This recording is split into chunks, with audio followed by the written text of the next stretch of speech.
I'm Nane Alquache from Ghana. I'm Ken Arsenal from the Philippines. Hello, my name is Taeyoon Kwon. I'm from South Korea here.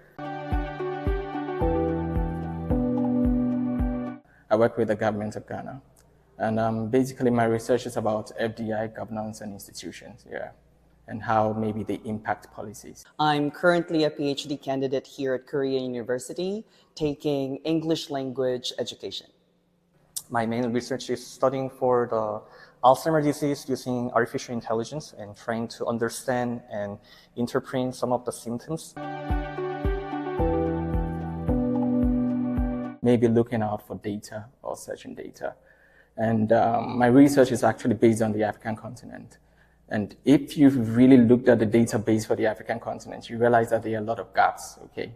So that has been most challenging for me. I think the most challenging part was the pre-data collection, wherein you have to conceptualize, you have to really trim down all your ideas, and also do all the necessary preparations, including the IRB.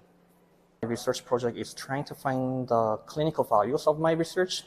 It's not just about trying to build an AI, have a higher performance, but also we're trying to find what it does, what you actually explain it through the result. And I think that that's the most difficult part.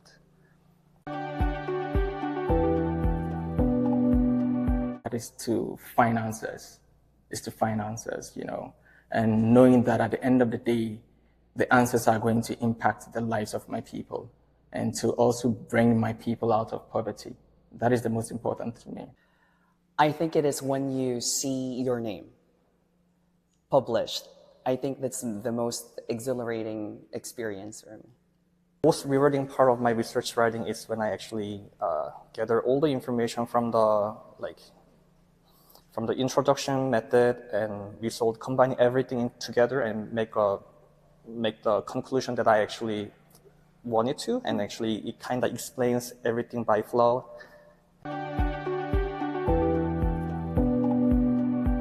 With a research project, it's more of like getting my papers published.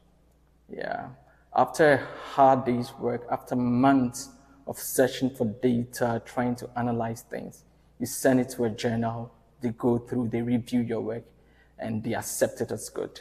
That is very rewarding, For any scholar, I believe that is much more of like your climax of your research, when your stories or your manuscripts are accepted, So I think it's the most rewarding and joyful part. Perhaps that would be when I was data gathering in the Philippines, where I really had to look for funds, and then I had to communicate with the teachers, the principals, the offices, and then also talk with the parents and the students just for them to join my research. Most memorable moment for my research project is, I think that is when I actually visit the conference with my own research, and when actually people asked a question about it. I did a poster presentation for the several conference for the Alzheimer's disease, and then people actually asked about what is this research about, and what is the outcome of it, and how can we actually use it for our other related research and stuff like that. I think that was quite rewarding.